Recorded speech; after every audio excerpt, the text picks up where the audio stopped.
So before we get into my problems with Jack Harlow and what I think he represents within the hip hop community, I should bring context to why I'm talking about him, just like I did with the baby. So recently, the BET Awards just released their nominations this year, and Lil Nas X was just completely snubbed. A lot of people are saying it's because he's not a rapper, even though everyone knows the BET Awards have more than the rap category. It doesn't even matter either way. Like if you generally think like that, you should leave this video because I'm about to go off and I don't know if you're gonna like it. But yeah, either way, you may be wondering what Jack Harlow has to do with any of this. Well, he was nominated over Lil Nas X, yet his biggest song right now is the one with Lil Nas X. Now, this tells me all sorts of things, but the one main thing it tells me is that the BET Awards respects white artists more than they do of the ones in the LGBT. Now, this is just one aspect of the conversation, as I feel like black women also suffer within the hip hop community. But once again, I feel like that is a completely different discussion that needs a bigger spotlight. In other words, I need to make a different video about it. Either way, I just want y'all to know that this, even though this video is kind of me deconstructing and destroying Jack Harlow, I don't particularly hate the guy. I'm not mad at Jack Harlow or even his music. I know I come off as very judgmental of white rappers, knowing my history with reviewing their music. I just wanted to say that, like, I don't particularly care about that. The music is not the issue here. Jack Harlow just happens to be the mascot of what I call the gentrification of hip-hop that has been happening in hip-hop since the very fucking beginning. White rappers have always succeeded and had more longevity than black rappers.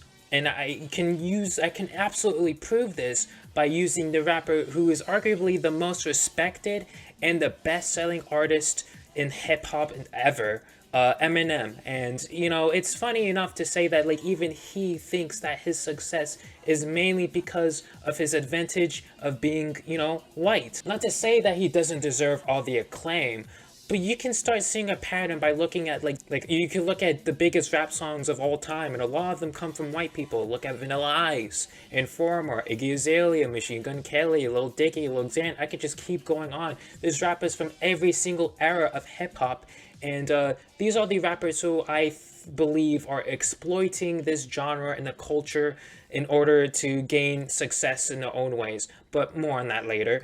I need to express that I don't think every white rapper is doing this. I know a lot of them have high respect for the background and the history of the whole genre, and they take part in the culture. These includes rappers like LP, Mac Miller, Logic, and even Malcolm Moore to a certain extent, although more on him later. Really, I want to focus on one rapper in particular, Jack Harlow, whose success is very intriguing to take a look at, as people are kind of just dropping him left and right because people are realizing what's happening and what he kind of represents in hip-hop.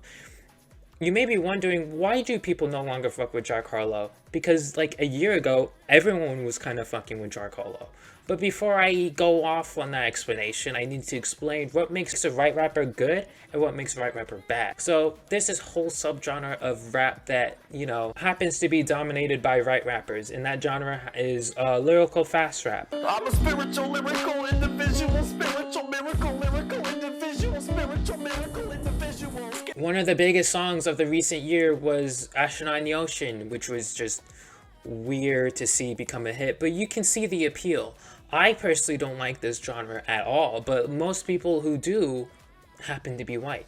I mean, to be honest, hip-hop is the biggest genre right now, which means the audience of hip-hop, is composed of a lot of white people. More on that later, though. Fast lyrical rappers seem to be overconfident to a detrimental degree, to the point where they start dissing other rap genres for not being up to snuff. That's kind of where the whole mumble rap term came from. It's a derogatory term thrown towards a group of people because these people don't like them. And keep in mind that this genre has a lot of right rappers in it. Some of them are the ones who are saying this. I don't know if they realize that it's a racist ass thing to say, but what makes it worse is the fact that they all think that this is the superior genre. Most speedy lyrical rappers rap about how better they are than everyone else. Now, usually I don't have a problem with this considering how bragatory this genre happens to be, but rappers like Tom MacDonald and the whole spree of Let's Go Brandon rappers, I can't take a chance when it comes to a right rapper saying that they're surpassing the genre that's predominantly black. Now, you may be wondering what Jack Harlow has to do with any of this, since he came onto the scene as someone more laid back than anything. Well, ladies and gentlemen, we got him. I've always had my suspicion on this dude with how he came off. Like, he was confident, but he presented himself as someone who's chill, with the song that blew him up literally being an inoffensive track. With an offensive remix, but I mean, that's not his fault. He always seemed like this nonchalant, pretty boy that would want to take over hip-hop like Drake, and then he absolutely proved that with his sophomore album, because it was incredibly braggadocious, and Jack just doesn't give a fuck throughout this album, which makes him come off as arrogant. He thought that he could just do the bare minimum and just expect everyone to not care enough to realize that he comes off as a douche. I mean, a lot of the black community did not particularly mess with this album. I mean, a lot of people did not mess with this album, but it sold very well for someone as new as him. I wouldn't call this album a flop at all. It has a #1 hit single, which is difficult to do at a time like this. His arrogance at the end of the day only rewarded him, as the majority of people who listen to him don't care about the culture and what he represents. He knows that this album could be the shittiest thing ever, and it's going to be one of the biggest albums of the year either way. And you may think that it's not because he's white, because many rappers released great selling albums this year. But the difference is, those rappers are paved in the community and are possible to remove. I mean, like, rappers like Kendrick and Future, they just happen to be the biggest rappers of the new school. Of course, they're going to succeed. Jack Harlow has only been in the game since 2015, and he just got popular a couple years ago. I mean, over 100K first week for an album that was critically and socially panned. To put that in perspective, Roddy Ricch had one of the most successful album runs of 2020, and that album sold less in its first week than Jack Harlow. This sophomore album was considered mediocre, and the album completely flopped. And now everyone just kind of gave up on Roddy Ricch, as that album had one hit, and that hit was before the album.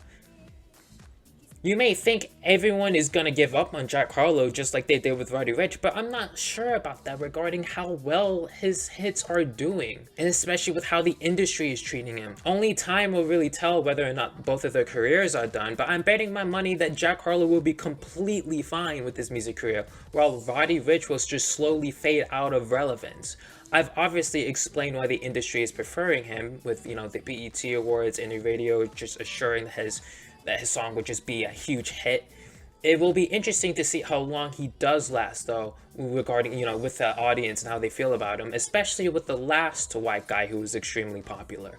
The example and precedent that Malcolm Moore showcases is that too much exposure for a white artist can actually backfire on them in the long run. It kind of really depends on what Jack Harlow does, although he is getting observed constantly, and he has slipped on multiple occasions. It's not anything serious or like nothing that PR has to fix, but I wouldn't be surprised if he ends up pulling a Macklemore at some point because he won an award that he knew shouldn't have gone to him.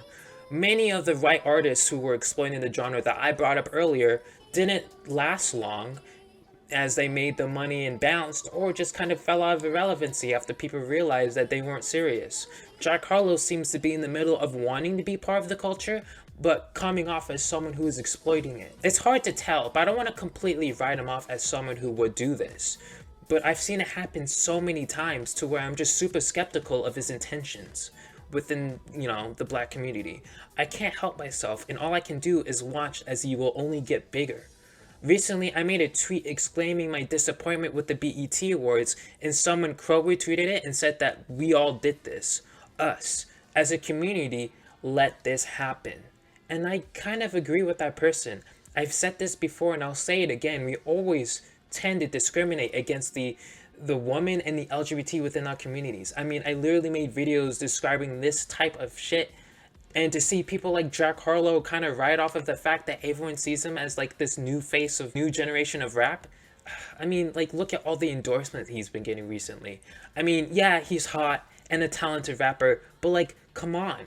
Once again, it'll be interesting to see how long he lasts as the rappers who say that are they're above the genre or are obviously exploiting the genre and culture in order to profit tend to get exiled from this community. Once again, this is only just one aspect of a whole thread of issues that goes from how artists are exploited by rich people or how we view minorities within the music industry overall.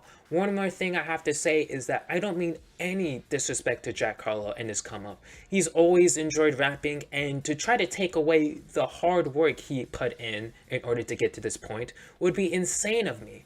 But you have to admit that he has advantages over us for being the white guy in rap, and whether or not you agree, the facts are there, and it's not a matter of whether we should do something about it or stop supporting him, because this is a bigger issue that starts from institutional racism and how it's meant to divide us.